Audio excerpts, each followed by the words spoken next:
Avec les fêtes de fin d'année, j'ai dû laisser Mia un week-end chez de la famille. Et cette absence, ça a suffi à me faire ressentir ce lien qui est si fort qu'on a entre nous. Et si ce lien il est si fort entre nous, je suis persuadé que c'est parce qu'on passe du temps ensemble, des moments de qualité, des aventures ensemble dans la nature comme aujourd'hui. Mais même si ça aide beaucoup, je pense que c'est pas suffisant.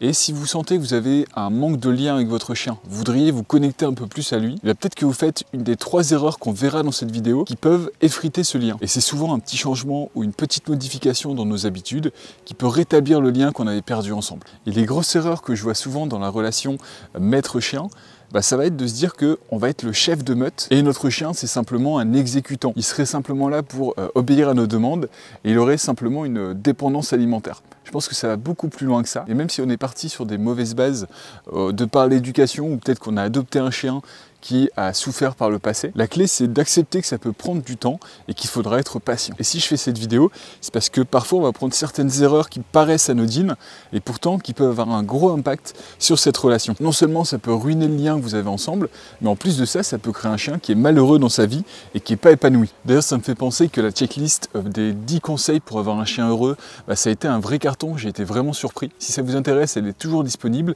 et elle est en description de cette vidéo. Et ça m'amène donc à la première erreur qu'on peut faire, c'est au niveau de la communication. C'est bizarrement de trop parler à son chien. Je pense que lorsqu'on parle trop à nos chiens, on rend les commandes, les demandes qu'on lui fait totalement inaudibles dans un flot de paroles. Et ça peut être une des raisons qui va créer un chien qui est anxieux ou qui est réactif. Pour moi, ce qui est important de comprendre, c'est qu'une action doit correspondre à une demande. Et donc, il n'y a vraiment pas besoin de faire de phrases qui sont longues et à rallonge.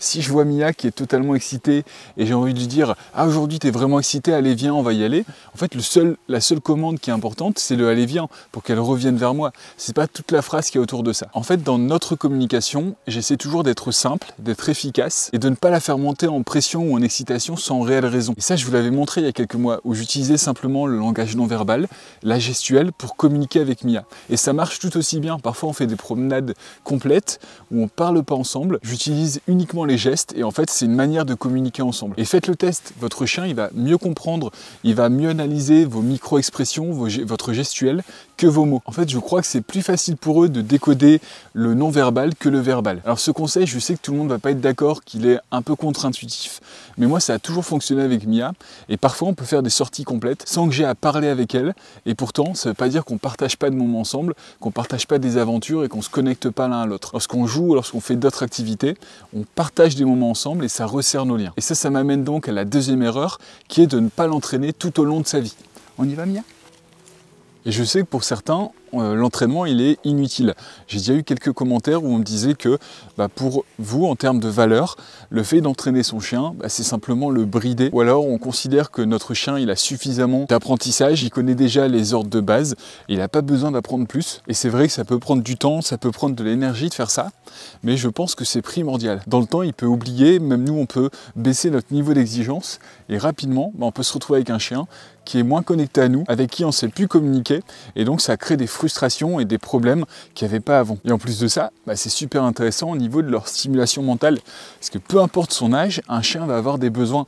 Un chiot, il va avoir besoin qu'on lui apprenne à canaliser son énergie, à pas sauter dans tous les sens, à obéir aux commandes pour pouvoir le promener en liberté sans qu'il y ait d'accident, sans qu'il se mette à courir au moindre animal qui passe. Et lorsqu'il est senior, ça lui permet de continuer à être stimulé mentalement. On peut adapter les séances, et même récemment, je l'ai vu, même très récemment, parce que Mia s'est blessée à la patte, donc ça fait une semaine où on a fait très peu de sorties. Là, vous voyez, on fait une sortie sur le chemin habituel. C'est une petite sortie où je la fais pas courir, où je vais pas faire d'activité trop physique avec elle. Et comme j'ai pas pu la sortir comme je voulais, parce que je voulais pas que la blessure s'aggrave, on a fait des entraînements à la maison qui étaient un peu plus cognitifs.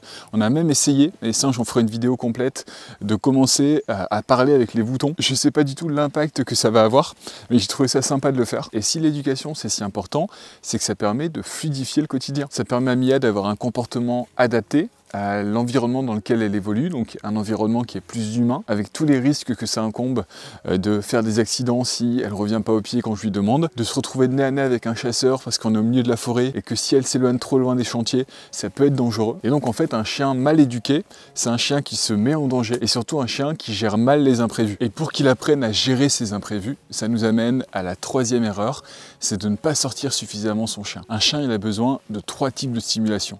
De stimulation mentale, de stimulation physique et de stimulation sociale. Et le gros piège, c'est de se dire que comme j'ai un grand terrain, comme j'ai un grand jardin, j'ai pas besoin de le sortir souvent, ou alors on va simplement faire le pâté de maison tous les jours. En fait, les sorties, elles sont pas liées au type de chien, que ce soit un grand chien ou un petit chien.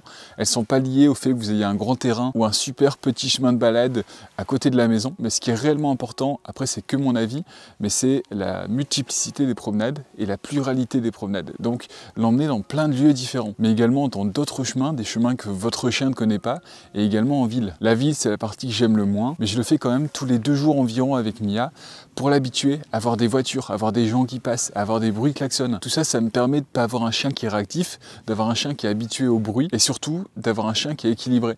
Et avoir un chien équilibré, c'est un chien avec qui on peut se connecter, avec qui on peut partager des choses ensemble. Un chien qui est mal équilibré, il peut avoir des problèmes de comportement parce qu'il n'a pas été sociabilisé, parce qu'il a une énergie qui est trop forte ou simplement parce qu'il s'ennuie. Et la liste des problèmes de comportement qui peuvent être liés à ça, elle est énorme. On parle d'aboiement, on parle de réactivité, de chien qui va tirer, de chien qui va se mettre à aboyer à la maison ou en extérieur. En fait, ça peut créer une cocotte minute qui est à 2 doigts d'exploser. Alors que lorsqu'on prend le temps de sortir avec nos chiens, on passe des moments ensemble, on a un chien qui est plus heureux, plus équilibré. Et comme il est confronté tous les jours à l'extérieur, il est habitué à tout type de situation. Et si vous sentez que vous avez fait cette erreur de ne pas le sortir suffisamment, et donc il a développé des problèmes de comportement, de la réactivité, le fait qu'il va aboyer sur les autres chiens, et je pense que l'idéal, c'est de commencer très progressivement. Essayer de reprendre le rythme petit à petit, de changer un petit peu le chemin de promenade. Au lieu de faire toujours le même chemin, traverser la route et ensuite aller sur d'autres chemins. Une astuce que j'ai beaucoup utilisée avec Mia au début, c'était d'avant l'amener en campagne pour qu'elle puisse courir, pour qu'elle puisse faire son sport, pour qu'elle soit bien fatiguée. Et ensuite, je l'emmenais en ville. En fait, son énergie, elle n'était pas débordante, ça limitait les problématiques et ça me permettait de la faire travailler sa désensibilisation. Aujourd'hui, j'ai plus besoin de le faire, mais c'est vrai que lorsqu'elle était chaud, j'avais moins de connaissances et ça m'avait beaucoup aidé sans avoir à complexifier les choses. Et s'il y a une chose à résumer de cette vidéo, c'est que votre chien il est sensible. Et donc, il faut absolument qu'il soit bien dans sa tête pour que vous soyez bien connecté avec lui. Et souvent, ça passe par une chose qui est hyper importante, c'est de pouvoir lui offrir des moments de liberté sans laisse ou au moins avec longe. Mais pour que ça fonctionne, il y a 10 règles à respecter. Je vous les ai toutes condensées dans la description de cette vidéo. Moi, je vais continuer ma promenade avec Mia. Je vous remercie d'avoir regardé cette vidéo. Je vous souhaite une très bonne année 2025. Je suis impatient de partager cette année avec vous. Merci encore pour tout ce soutien que vous me donnez tous les jours. Au revoir.